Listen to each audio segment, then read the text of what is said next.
7,000 years ago, somewhere in what is now France, a surgeon picked up a sharpened flint tool and cut open a living person's skull. No anesthesia, no hospital, no gloves. And here's the part that'll mess with your head. The patient survived. We found the skull. The bone had healed. Cleanly. That person lived for years after the operation. And that one find changes everything we thought we knew about ancient humans. You're probably wondering, wait, how is that even possible? Weren't these people just grunting around campfires, barely making it through winter? That's the picture we've all been sold. The caveman, the brute, the guy dragging his knuckles through the dirt. Here's what the evidence actually says. Ancient humans weren't primitive. They were us. Same brain, same capacity for thought, same hunger to understand the world around them. The only real difference, they didn't have the tools we have, so they built their own. And in a few minutes, I'll show you one discovery, found completely by accident, that made scientists throw out decades of research and rewrite the entire timeline of human intelligence. We'll get there. But first, let's talk about what's actually inside that ancient skull. Here's something most people genuinely don't know. The brain of a modern human and the brain of someone who lived 300,000 years ago, basically identical. Same weight, same structure, same number of neurons. You might have thought evolution gradually made us smarter over thousands of years. Like we slowly leveled up from one generation to the next. But that's not how it worked. The hardware was already there. Ancient humans had the full setup. They just didn't have 300,000 years of accumulated knowledge to plug into it. Think of it like this. If you dropped a modern baby into 50,000 BC, that child would grow up hunting mammoths and reading the stars just fine. And if you took a Neanderthal baby and raised them in 2025, they'd probably be on their phone complaining about traffic just like everyone else. The brain was never the problem. Context was. So what were they actually doing with those brains? A lot more than you'd think. At least 65,000 years ago, ancient humans crossed open ocean to reach Australia.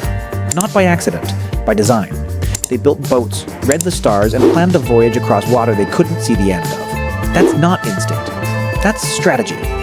I bet you never thought of it this way, but navigating open ocean with no instruments, no charts, no GPS might actually be one of the hardest intellectual challenges a human being can face. And they did it tens of thousands of years ago. They also made medicine, not just herbs, structured treatment. There's evidence of wound care, infection management, and pain relief. One site in Spain showed Neanderthals were using plants that contain natural antibiotics and anti-inflammatories. They weren't guessing. They'd figured it out. And that surgeon from the cold open? That procedure is called trepanation, drilling or cutting into the skull, usually to relieve pressure on the brain. It was practiced independently on multiple continents, in Peru, in France, in Africa, thousands of years apart.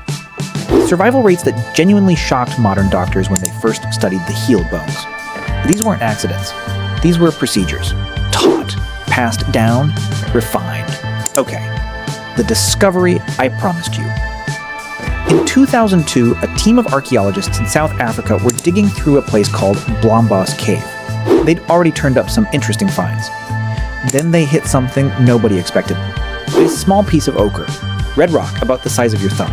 Carved into it were a series of perfectly geometric, repeating patterns, triangles, crossed lines, a deliberate, abstract design. It was 77,000 years old. Now here's why that's a massive deal. That's not a doodle. That's not random scratching. That is symbolic thinking. The ability to take an idea that only exists in your mind and make it real in the physical world. Symbolic thinking is the foundation of everything. Language, art, religion, mathematics, science. It's what makes human intelligence different from every other species on the planet. And ancient humans had it. 77,000 years ago. Tens of thousands of years before scientists ever thought they should. That single carved piece of rock forced researchers to push back the cognitive revolution by an enormous margin. It rewrote the timeline. It meant ancient humans weren't slowly creeping toward intelligence. They were already there. So here's the question you're sitting with right now. Are we actually smarter than they were? Honestly, I don't think so. We're better equipped. We have writing. We have the internet. We have centuries of science stacked on top of more centuries of science. Isaac Newton once called it standing on the shoulders of giants. Ancient humans were the giants.